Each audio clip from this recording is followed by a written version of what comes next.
Guys, today we'll be studying one of the most important topics in strength of materials, that is principal stress and Mohr circle.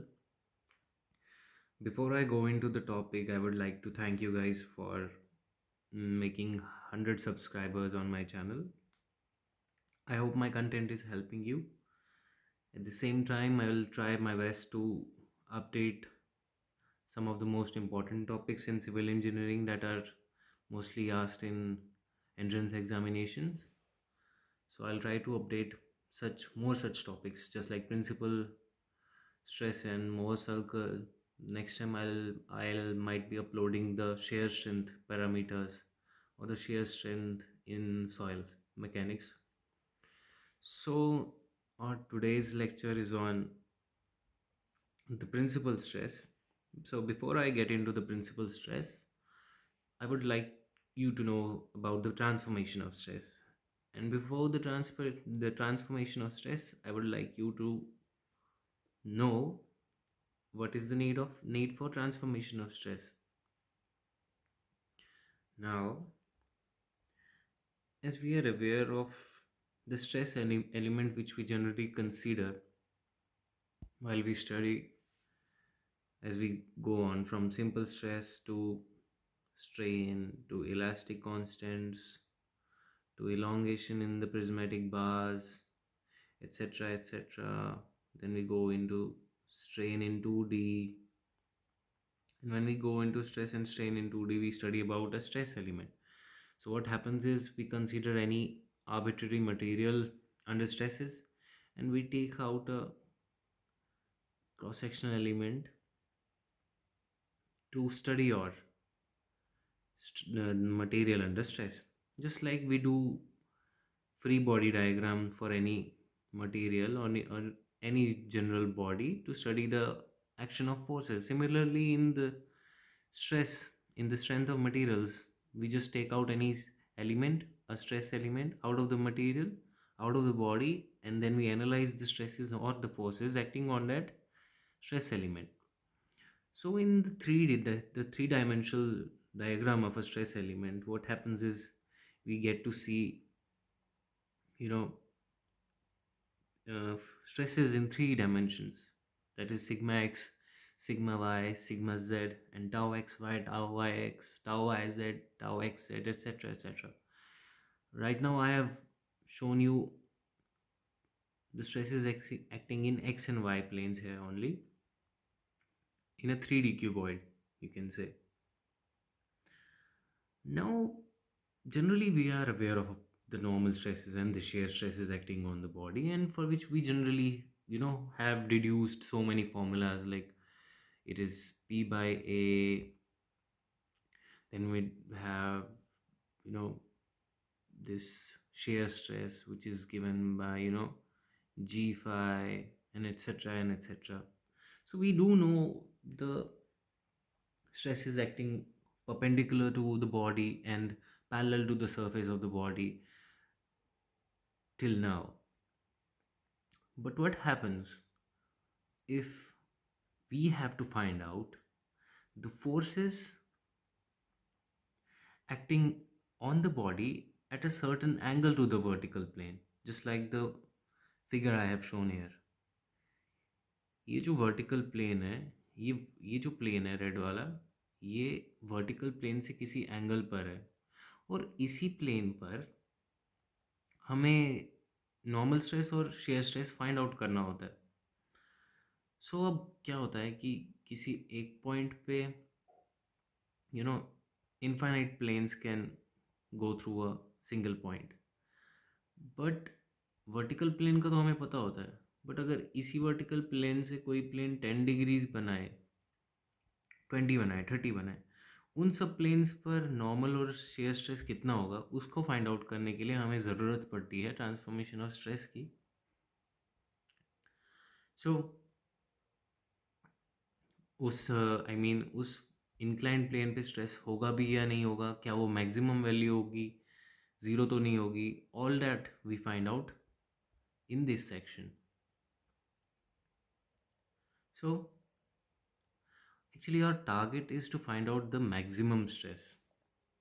So what is our target or the purpose to see the transformation of stresses is to find out the maximum stress on an arbitrary plane that is inclined to the vertical plane at a certain angle theta.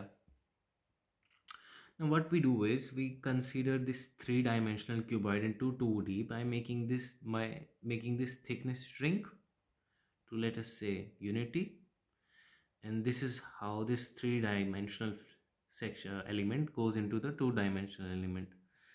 So this is sigma x is sigma s and sigma y is your normal stress, tau xy, tau yx are your shear stresses, and we have in our observation kept an inclined plane at an angle theta degrees anti-clockwise to the vertical plane. Now we are about to find out the sigma n and tau. Okay, तो ये मैंने यहाँ पे draw किया हुआ है sigma x tau sigma Y tau y x y और y x y x का मतलब यही होता है कि x is the x is the direction and y is the plane. Similarly, if it's yx, y would be the direction and x would be the plane. So now ये सब चीज़ें हम स्ट्रेस टेंसर में पढ़ते हैं जब हम 3D में देखते हैं sigma x sigma tau x y ऐसे करके. So now what happens is, एक चीज़ जो हमें यहाँ ध्यान में रखनी होती है वो ये चीज़ है कि ये आप, क्योंकि फोर्स एक वेक्टर है और स्ट्रेस जो है वो एक टेंसर क्वांटिटी है. एक टेंसर वो क्वांटिटी होती है जो किसी प्लेन में डिफाइंड होती है, ना कि किसी डायरेक्शन में. तो अनलाइक जो हमने लॉज ऑफ वेक्टर्स पढ़े हुए हैं, बी इट पैरेललोग्राम या जो हमने ट्रायंगल वाला लॉ पढ़ा है वेक्टर का, वो सब स्ट्रेस के लिए एलिजिबल नहीं है. आई मीन जैसे ये एक हॉरिजॉन्टल लाइन में एक एफ एक्स फोर्स एक्ट कर रहा है और इससे अगर हमें किसी थीटा एंगल वाली लाइन पे इम्पोज करना हो तो हम सिंपली उसका कंपोनेंट ले लेते हैं एफ एक्स कॉस थीटा और उसके परपेंडिकुलरली ले लेते हैं एफ एक्स साइन थीटा. ये चीज़ हम लोग स्ट्रेस के साथ नहीं कर सकते क्योंकि स्ट्रेस डिफाइंड ही एक एरिया पे होता है. सो हेंस हम स्ट्रेस को सुपर इम्पोज नहीं कर सकते किसी लाइन पे, किसी थीटा एंगल पे, और वो सिग्मा एक्स कॉस थीटा बन जाएगा, ऐसा नहीं हो सकता because stress is not a vector but a tensor quantity. So it needs a plane to be defined, एक एरिया टू बी डिफाइंड. अब through some through in I mean जो transformation equations है हमारे पास सिग्मा एन और tau की, basically उसकी derivation होती है जो कि थोड़ी लंबी है, जो मैंने यहाँ नहीं की. इन्हीं सब ये जो स्ट्रेसेस हैं sigma x sigma Y tau y x और टाउ एक्स वाई, इन सब को हम अब जैसा कि मैंने कहा कि वेक्टर को आप कर सकते हो इम्पोज कर सकते हो डिफरेंट एक्सिस पे अगर वो थीटा एंगल पे हो. तो इन सब फोर्सेस की वैल्यू अगर हमें फाइंड आउट करनी होती है तो हम क्या करते हैं, बेसिकली हम लोग instead of taking components of the stress vector, we take the components of area vector. Like if this is your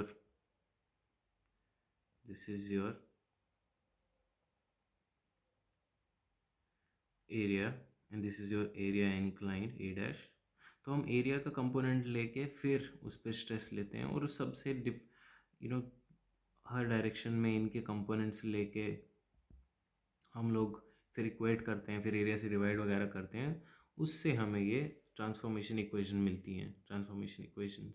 तो मैंने वो डेरिवेशन नहीं की यहाँ पे, अभी उसकी ज़रूरत नहीं है एक्चुअली हमें हमारे एंट्रेंस एग्जामिनेशंस में. सो सिग्मा एस वो नॉर्मल स्ट्रेस है जो हम इस वाली फिगर से डिराइव करते हैं. डेरिवेशन थोड़ी लंबी है, मैंने वहाँ नहीं की है. सो सिग्मा एन की वैल्यू आती है sigma x cos square theta plus sigma y sine square theta plus 2 tau x y sine theta cos theta. Similarly tau is sigma y minus sigma x cos theta sine theta tau x y cos square theta minus sine square theta. Sigma n कौन सा stress है जो inclined plane के perpendicularly निकलता है। ये एक general expression है, थीटा कुछ भी हो सकता है। सो साइन कन्वेंशन थीटा के लिए क्या है कि अगर if it's clockwise it has to be negative and if it's anti-clockwise it is positive. So now there's another thing that helps us in solving numerical is that जो theta angle defined हुआ है वो defined हुआ है vertical plane के साथ, जैसे कि मैंने यहाँ दिखाया इस वर्टिकल प्लेन के साथ। लेट अस से दिस इज ए बी। कभी कभार they may give you a figure और स्टेटमेंट दें कि एंगल इज जो बना रहा है वो एंटी क्लॉकवाइज हॉरिजॉन्टल के साथ बना रहा है, तो आप उसमें थीटा क्या लेंगे उस सवाल में वो आपको मैं बताता हूँ। आप क्या करेंगे, इसी एंगल को आप वर्टिकल प्लेन पे सुपर इम्पोज कर देंगे, इसको पैरेलली मूव करके इस पर मोल्ड कर देंगे, इस पर सुपर इम्पोज कर देंगे, ऐसा कुछ करके। तो फिर जो एंगल आपका इस ए बी प्लेन के साथ बनेगा वो आपका एक्चुअल थीटा होगा फॉर्मूला में।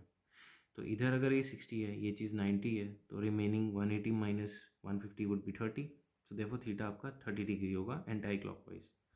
अब अगर उन्होंने ऐसा कुछ दिया है एंगल, तो इसको भी आप सुपर इम्पोज करेंगे कुछ इस तरह से, वर्टिकल प्लेन के साथ आप सुपर इम्पोज करने की कोशिश करेंगे और फिर एंगल फाइंड आउट करेंगे with the vertical plane that is your A B, जो कि इस केस में बनेगा 30 डिग्रीज क्लॉकवाइज। अगर क्लॉकवाइज हो तो you have to take it negative, जैसे कि मैंने बताया साइन कन्वेंशन थीटा की कुछ ऐसी है। So now these are general equations for plane stress transformation. Basically ये जो मैंने दो इक्वेशंस आपको बोली, इसी को आप इन्हीं दोनों इक्वेशंस को आप इन दो जनरल इक्वेशन में कन्वर्ट कर सकते हैं। कैसे? क्योंकि बेसिकली इसी फॉर्मूला में अगर आप देखें तो 2 sign theta cos theta sign of 2 theta होता है, और cos square minus sine square theta cos of 2 theta होता है। तो ये सारी एक्सप्रेशन को आप साइन 2 थीटा और कॉस 2 थीटा में जब कन्वर्ट करेंगे तो ये फॉर्मूलाज डिड्यूस होते हैं। तो ये दोनों फार्मूलाज जिन्हें मैंने लिखा है कि general equation for plane stress transformation और alternate equation for stress transformation, ये सब all of these things are one and the same thing. Now इन्हीं जो हमारी दो इक्वेशंस हैं ये और दिस, जब हम इन्हें प्लॉट करते हैं थीटा के साथ, आई मीन जब हम सिग्मा एन और टाउ को प्लॉट करते हैं वर्सेस थीटा का जब हम ग्राफ बनाते हैं, तो वो कुछ ऐसा आता है। Let me show you. ऐसा कुछ आता है, जैसे जैसे ही आप रोटेट करेंगे इसे एंटी क्लॉकवाइज डायरेक्शन में, देखिए ये ऐसे कुछ वेरी करेगा, ऐसा कुछ करेगा। पूरा 180 डिग्री जब आप रोटेट करेंगे इसे तो ऐसे वेरी करेगा। अब ये जो नीचे वाला है वो टाउ है, यानी कि शेयर स्ट्रेस, और जो ऊपर वाला कर्व वेरी किया वो आपका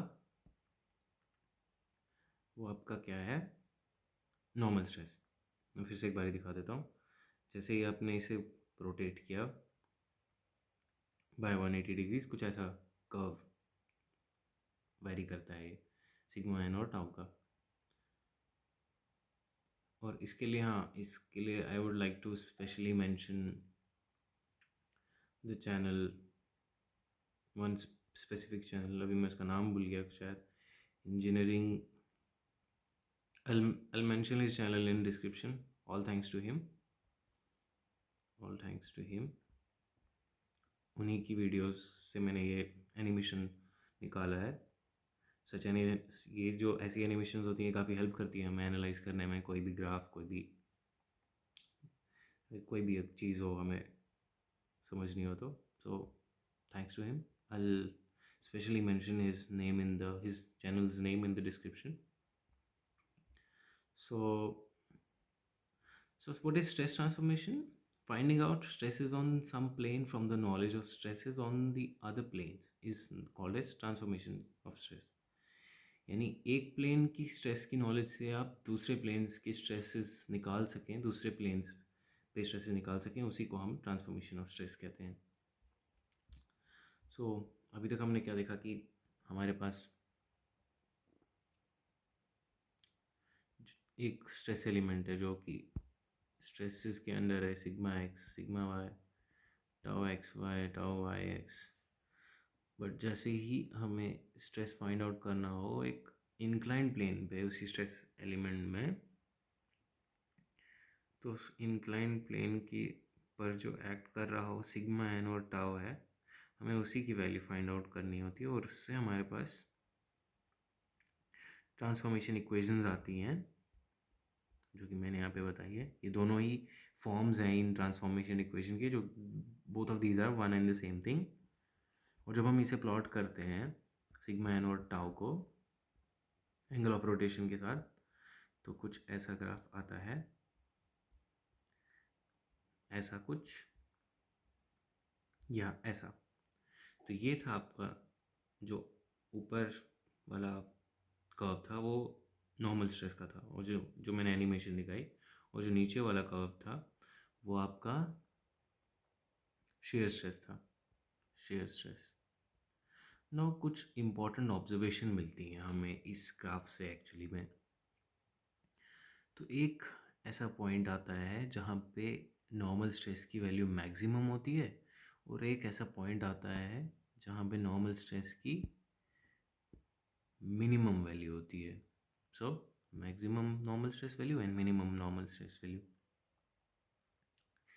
और मैक्सिमम नॉर्मल स्ट्रेस वैल्यू और मिनिमम नॉर्मल स्ट्रेस वैल्यू दोनों पर ही आप गौर करेंगे तो जो शेयर स्ट्रेस की वैल्यू है वो ज़ीरो है।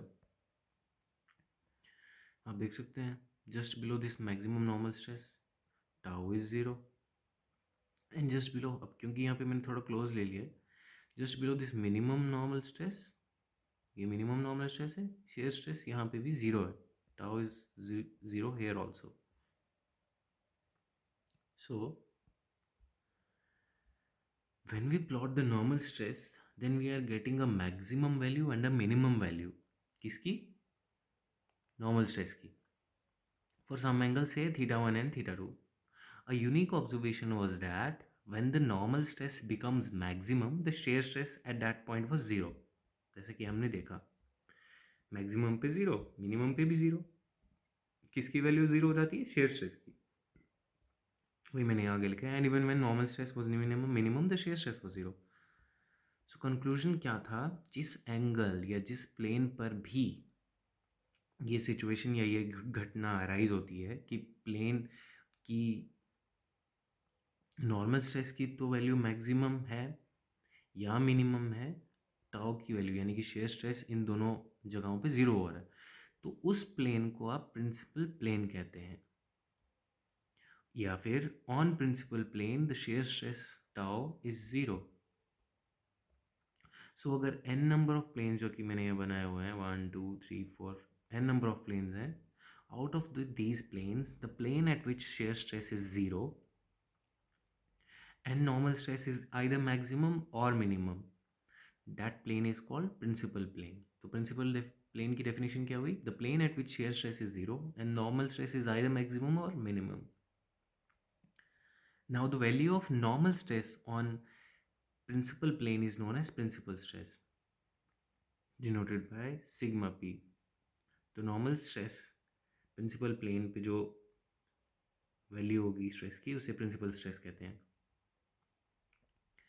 सो यहाँ पे मैंने डिपिक्ट किया हुआ है, मान लीजिए theta p angle of principal plane है जिसपे कि टाउ ज़ीरो होना है, और सिग्मा पी प्रिंसिपल स्ट्रेस है, ये मैक्सिमम भी हो सकता है मिनिमम भी हो सकता है।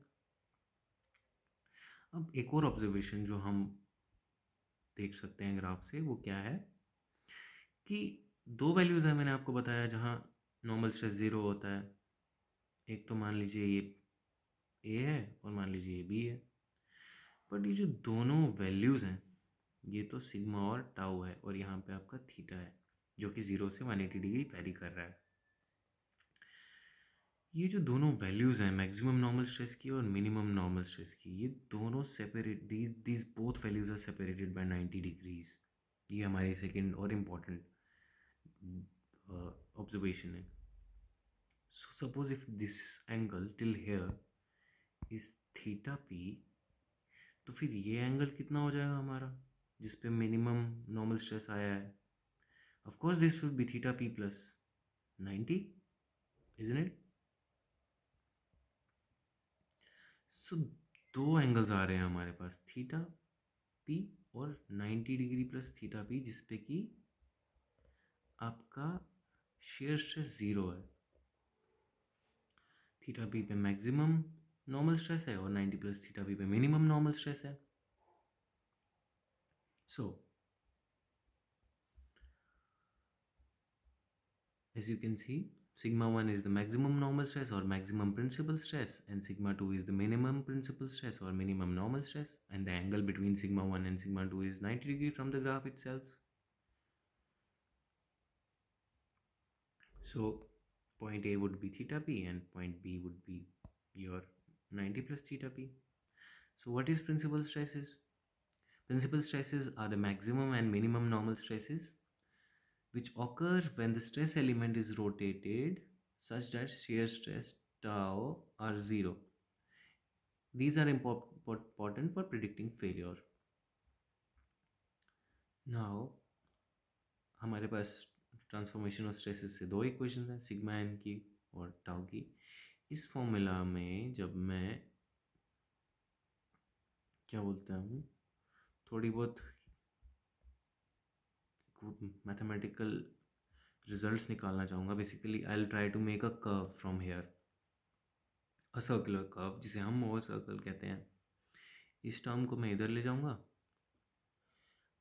और स्क्वायर कर दूँगा, और इसका स्क्वायर कर दूँगा और इसका स्क्वायर कर दूँगा, और देखता हूँ कि ये चीज़ तो बराबर है, sigma x minus sigma Y by two, sigma x minus ये कॉस टू थीटा है, ये साइन टू थीटा, तो cos square sine tau x y sine square tau x y cos square. तो लग रहा है कि कुछ कुछ सिंप्लीफिकेशन आएगी। तो जब मैं ऐसा करता हूँ, इन दोनों इक्वेशन का स्क्वायर करता हूँ और एडिशन करता हूँ, तो मैं डायरेक्टली रिजल्ट पे आऊँगा। मेरे पास कुछ ऐसा रिजल्ट मिलता है।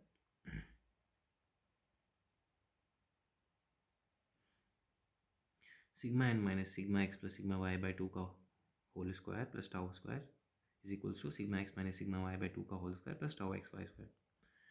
सो इस sigma x plus sigma Y by two को मैं सी से डिनोट कर रहा हूँ, और ये जो पूरी टर्म है सिग्मा एक्स माइनस, इस पूरी टर्म को मैं आर स्क्वायर के इक्विवेलेंट बना रहा हूँ। सो कुछ ऐसी इक्वेशन हमारे पास बनी। अभी आप एच और के को भूल जाइए। So sigma N minus C का whole square plus tau minus zero का whole square equals are square. तो ये इक्वेशन कुछ कुछ मिलती है सर्कल की इक्वेशंस के साथ, एक्स माइनस ए का whole square plus y square equals are square. तो ऐसा कुछ होता है सर्कल का इक्वेशन, जहाँ एच के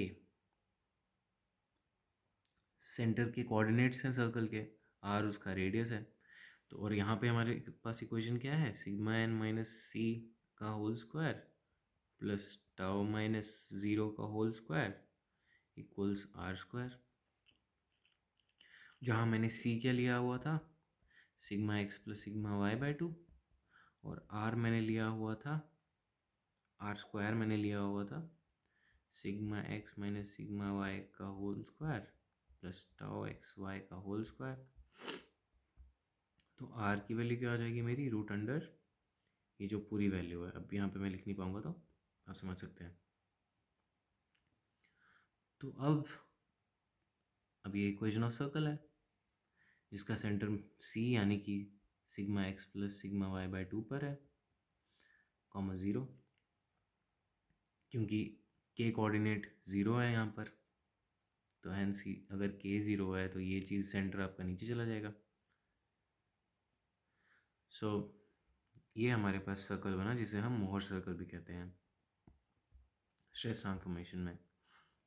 अब Any point on this Mohr circle represents different stress condition or different plane for some theta. जैसे कि मैंने बताया था कि n नंबर ऑफ प्लेन्स हो सकते हैं, तो हर एक जो प्लेन है वो रिप्रेजेंट कौन कर रहा है, मोर सर्कल का हर एक पॉइंट। सो ये मान लीजिए सिग्मा n1 टाउ 1 है, ये सिग्मा n2 टाउ 2 है, सिग्मा n3 टाउ 3 करके है, इतने सारे आपके पास प्लेन्स हैं, ये स्ट्रेसेस हैं। अब कंस्ट्रक्शन कैसे की जाती है मोहर सर्कल की? सो बेसिकली आपको सवाल में इस टाइप के फॉर्मेट में दिया रहता है, उन्होंने sigma x sigma Y tau x आपको दिया रहता है, आप कैसे कंस्ट्रक्ट करते हैं। सबसे पहले आप लोग sigma x tau x y की वैल्यू प्लॉट करते हैं, एक स्ट्रेट लाइन ड्रॉ करते हैं सिग्मा वाई और सिग्मा एक्स से, फिर एक कंपास से इसे ड्रॉ करते हैं। अब ये तो हम एक्चुअली में कॉलेज लेवल पे करते हैं, क्योंकि ये कन्वेंशनल सवाल हमें एंट्रेंस एग्जाम में तो नहीं आता, कंस्ट्रक्ट करना नहीं आता है, बट मोहर सर्कल की जो प्रॉपर्टीज़ हैं वो हमें पेपर में हेल्प करती हैं। सो कुछ ऐसे हम ड्रॉ करते हैं, और सेंटर आपका sigma x plus sigma y by 2, एकदम सिग्मा एक्स और सिग्मा वाई के बाइसेक्टर पे हमें सेंटर मिल जाता है। सो अब देख सकते हैं आपकी ये वैल्यू आपकी रेडियस है। सो एग्ज़ाम में हमें यूजुअली आर और सी का ही वैल्यू हमें काम आता है, ये दो फॉर्मूलाज हम काफ़ी इंपॉर्टेंट है। अब मोहर सर्कल से हम लोग प्रिंसिपल स्ट्रेसेस फाइंड आउट करेंगे। प्रिंसिपल स्ट्रेसेस कहाँ हैं? जहाँ शेयर स्ट्रेस ज़ीरो है। अब इस ग्राफ में शेयर स्ट्रेस ज़ीरो कहाँ कहाँ लग रहे हैं? इस पॉइंट पे, क्योंकि वाई एक्सिस पे आपका शेयर स्ट्रेस है और हॉरिजॉन्टल एक्सिस पे आपका नॉर्मल स्ट्रेस है। तो ये दो पॉइंट्स हैं जहाँ आपका शेयर स्ट्रेस ज़ीरो है, यानी कि ये प्रिंसिपल प्लेन्स हैं। और जो मैक्सिमम जो ग्रेटर वैल्यू है नॉर्मल स्ट्रेस की, जहाँ शेयर स्ट्रेस ज़ीरो है, तो वो आपका मेजर प्रिंसिपल स्ट्रेस होगा। तो देयरफॉर सिग्मा वन आपका जो है, जो पॉइंट बी पर है, वो आपका मेजर प्रिंसिपल स्ट्रेस है, या सिग्मा वन। और ए पॉइंट पे आपका माइनर प्रिंसिपल स्ट्रेस है, यानी कि मिनिमम प्रिंसिपल स्ट्रेस। सेंटर आपका sigma x plus sigma y by 2 पर। अब कुछ रिजल्ट्स हम यहाँ पे डिड्यूस करेंगे। क्या मैं सिग्मा वन को सी प्लस आर लिख सकता हूँ? हाँ, बिल्कुल लिख सकता हूँ, क्योंकि ये वैल्यू यहाँ से यहाँ तक सी के बराबर है, और सर्कल के सेंटर से आप पेरिफेरी पे जाएं तो वही चीज़ रेडियस है, तो सिग्मा वन को मैं सी प्लस आर लिख सकता हूँ। सिमिलरली मैं सी माइनस आर करूँ, अगर सी माइनस आर करूँ अगर मैं, तो मुझे सिग्मा टू की वैल्यू मिल जाती है। तो ये दो रिलेशन मैं मोर सर्कल से डिड्यूस कर सकता हूँ। सो हेंस अगर आपको सी और आर की वैल्यू पता है, आप प्रिंसिपल स्ट्रेस सिंपली निकाल सकते हो, ये मेजर प्रिंसिपल स्ट्रेस और माइनस प्रिंसिपल स्ट्रेस। तो ये मोस्ट इंपॉर्टेंट रिलेशन है जो आपको याद होने चाहिए, where c is sigma x plus sigma y by 2 और radius is this much. If you know these values, आपको प्रिंसिपल स्ट्रेस की फॉर्मूलाज ही रिमेंबर करने की ज़रूरत नहीं है। मैं आपको दिखाऊंगा कि प्रिंसिपल स्ट्रेस के फार्मूला भी डायरेक्टली आप उन्हें भी यूज़ कर सकते हैं, बट ये बहुत इजी हो जाता है इससे। This has to be a trick. लोग यूजुअली सिग्मा एन का फॉर्मूला याद करते हैं पूरा, sigma one plus sigma one और सिग्मा टू का, जो कि ये है sigma x plus sigma Y by 2 plus these करके।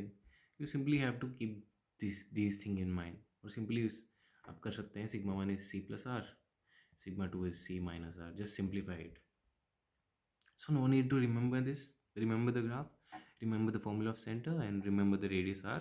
It will simplify your solution. Okay, now what is maximum shear stress? अभी तक तो हमने कहानी पढ़ी मैक्सिमम नॉर्मल स्ट्रेस की, या प्रिंसिपल प्लेन की, या प्रिंसिपल स्ट्रेस की, जहाँ पर टाउ ज़ीरो था। बट क्या कोई ऐसी वैल्यू है जहाँ टाउ भी मैक्सिमम होता है? So let us C. So let us go into the Mohr circle again. इस पूरे ग्राफ में हमें ये दो वैल्यूज़ तो दिख रही हैं जो पीक पर है टाउ की। अब यहाँ पे टाउ एक्स वाई का सिर्फ डायरेक्शन चेंज है इसलिए ये नेगेटिव में है, वरना मैग्नीट्यूड इसका बराबर है। सो अगर आप इसी सर्कल से देखें, मोर सर्कल से, तो बेसिकली टाउ मैक्स जो है आपका वो तो रेडियस के बराबर ही है, क्योंकि वाई एक्सिस आपकी टाउ की है। सो रेडियस ही आपका टाउ मैक्स है। सो हेंस रेडियस का जो फॉर्मूला था root under sigma x minus sigma Y by two का whole square plus tau x Y square, that is equals to the tau max, the maximum shear stress. So if you know the radius, you know the maximum shear stress. Now there is another relation that we can deduce. Sigma one की value C plus R और sigma two की value C minus R. अगर आप इन दोनों को subtract करें तो you will get two R, और R can be written as sigma one minus sigma two by sigma one minus sigma two by two. So maximum shear stress क्या है? It is basically the difference of principal stresses by two. Okay, sigma one minus sigma two by to, ये भी एक another important relationship है। सो जब normal, एक चीज़ याद रखना कि जब नॉर्मल स्ट्रेस मैक्सिमम है तो शेयर स्ट्रेस ज़ीरो है, लेकिन जब शेयर स्ट्रेस मैक्सिमम है नॉर्मल स्ट्रेस तब ज़ीरो नहीं है। और वो आप ग्राफ से भी देख सकते हैं। इस वैल्यू पे हमारे पास कोई वैल्यू है सिग्मा एन की, सिग्मा एन ज़ीरो नहीं है। Okay, so now let us see that at plane of maximum shear stress, that is tau max, we have r, tau max equals r, तो sigma N क्या होगा उसी plane पे, tau max के plane पे? Late us सी। जैसा कि हम देख सकते हैं ग्राफ से, ये वैल्यू तो सेंटर की है, तो that means sigma n at plane of tau max कितना है? सिंपली सेंटर के बराबर है, यानी कि sigma x plus sigma Y by two. Graph से ही देख रहा हूँ मैं, सब कुछ सारे रिलेशंस ग्राफ से ही देख रहा हूँ मैं। यहाँ पे देख सकते हैं आप, sigma N is C, sigma x plus sigma Y by two. So अब सिग्मा वन आपका सी प्लस आर है, जो हमने पहले के रिलेशन पढ़े हैं, और सिग्मा टू आपका सी माइनस आर है। तो sigma one plus sigma two can be written as two C. इन दोनों को ऐड किया तो C become sigma one plus sigma two by two. और at the plane of tau max, ये चीज़ तो है, ये चीज़ तो हमारे पुराने रिलेशन से हमें पता लगी, बट अभी हमने क्या जाना कि टाउ मैक्स पर सिग्मा एन की value sigma x plus sigma Y by two होती है। और पुराने रिलेशन से हमें ये पता है कि C sigma one plus sigma two by two के बराबर है।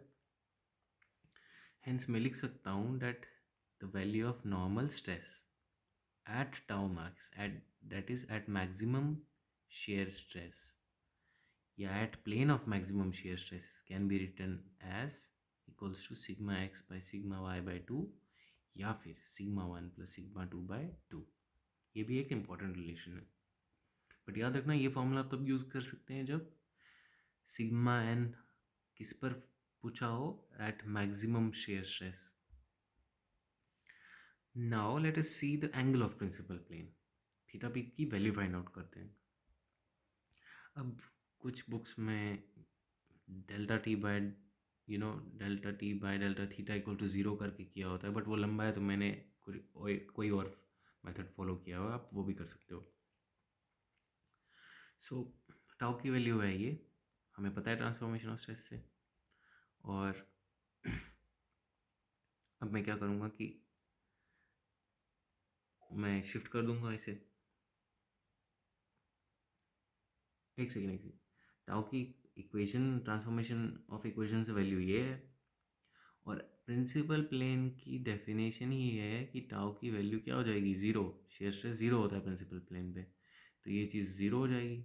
इस चीज़ को आप इधर ले जाइए, और यहाँ से आपके पास टेन टू थीटा पी की वैल्यू आ जाएगी two tau x y by sigma x minus sigma y. कितना सिंपल है, अनलाइक वो पूरा cos square theta sine square theta वाला फॉर्मूला पे जाना, इस पे जाना, इसको डेल थीटा से डिवाइड करना, फिर ज़ीरो करना, डिम का फलाना करना। सिंपली मुझे पता है कि जब एंगल प्रिंसिपल प्लेन पे जब value of shear stress zero है तो सिंपली इस इक्वेशन को यूज़ करके मैंने रिड्यूस कर दिया सिंपली। तो वैल्यू ऑफ थीटा पी कितनी आई मेरी, half tan inverse 2 tau x y by sigma x minus sigma phi. अब क्योंकि दो प्रिंसिपल प्लेन है जैसे कि मैंने ग्राफ में बताया था, थीटा पी और 90 प्लस थीटा पी, ये मेजर है ये माइनर है। तो अगर थीटा पी को आप रिप्लेस करें 90 प्लस थीटा पी से तो वैल्यू कितनी आती है, थीटा पी को मैंने 2 थीटा पी से रिप्लेस कर दिया, आई मीन थीटा पी को मैंने 90 प्लस थीटा पी से रिप्लेस किया कि देखने के लिए कि माइनर प्रिंसिपल प्लेन पे वैल्यू क्या आती है। So this becomes tan 2 times 90 plus theta P, that becomes 180 degree plus 2 theta P. अब जो हमारे पास ट्रिग्नोमेट्रिक फंक्शंस के वो थे कि कौन से प्लेन में कौन सा पॉजिटिव रहता है। So after school to college pi plus theta पे ट्रिग्नोमेट्रिक फंक्शंस पॉजिटिव रहते हैं, तो hence tan pi plus 2 theta p would be tan of pi plus x, that would be tan x, क्योंकि पाई पे tan का tan ही रहता है, pi by 2 होता तो tan का sec हो जाता, सो सॉरी tan का cot हो जाता आई गेस, या लेट मी सी, अभी मैं भूल गया हूँ। Let me know in the comments अगर मैंने गलत बोला यहाँ पे। मेरे हिसाब से tan का पाई बाय 2 प्लस एक्स हो तो cot हो जाता है शायद। So this becomes tan of 2 theta भी ऑल्सो। तो दोनों चीज़ें एक ही चीज़ बताती हैं आपको। अब अभी तो हमने एंगल ऑफ प्रिंसिपल प्लेन देखा, लेट अस सी, मतलब अपने टाओ भाई को क्यों छोड़ें, सो टाओ मैक्स भाई को क्यों छोड़ें, जब मैक्सिमम प्रिंसिपल प्लेन पे होता क्या है, मैक्सिमम वैल्यू मिलती है और मिनिमम वैल्यू मिलती है प्रिंसिपल स्ट्रेसेस की, तो फिर टाओ मैक्स को क्यों छोड़ें। तो let it be theta S. तो sigma N is sigma x plus sigma Y by 2 at theta S. मैंने बताया था कि थीटा एस पे ये वैल्यू होती है सिग्मा एन की। So sigma n can be written as this, ये तो ट्रांसफॉर्मेशन इक्वेशन है, तो पहली दो इक्वेशन से हम रिड्यूस करेंगे तो ये कुछ वैल्यू मिलती है। सो tan of 2 theta s is this on simplifying. Now another thing, एक और चीज़, अब यहाँ पे थीटा एस और थीटा एस प्लस 90 डिग्री लिया हुआ है, क्यों, ये इसलिए होता है क्योंकि इस ग्राफ में देखिए टाउ मैक्स और माइनस टाउ मैक्स में कितना फ़र्क आ रहा है आपको, येलो कलर वाले में मैंने दिखाया 180 डिग्रीज, बट बेसिकली जो स्ट्रेस एलिमेंट पे एंगल होता है मोहर सर्कल में वही एंगल, लेट अस से अगर यहाँ पे थीटा है तो मोहर सर्कल में यही एंगल 2 थीटा होगा। तो अगर मोहर सर्कल में दो स्ट्रेसेस की वैल्यू के बीच में एंगल 180 है तो एक्चुअली में वो डिफरेंस 90 डिग्री होगा। क्यों, क्योंकि मोहर सर्कल जिस इक्वेशन से बनता है वो ये इक्वेशंस हैं, लेट मी शो यू,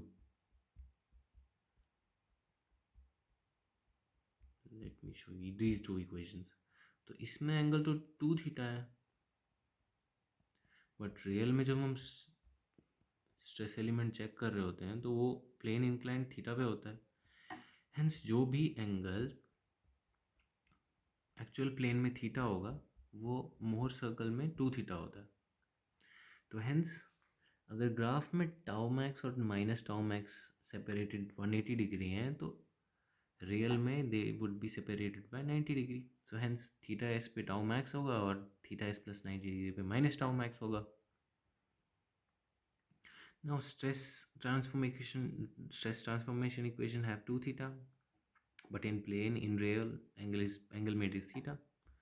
अब let us see this relation, that is tan 2 theta p principal angle of maximum principal plane और into tan of 2 theta s angle of maximum shear stress।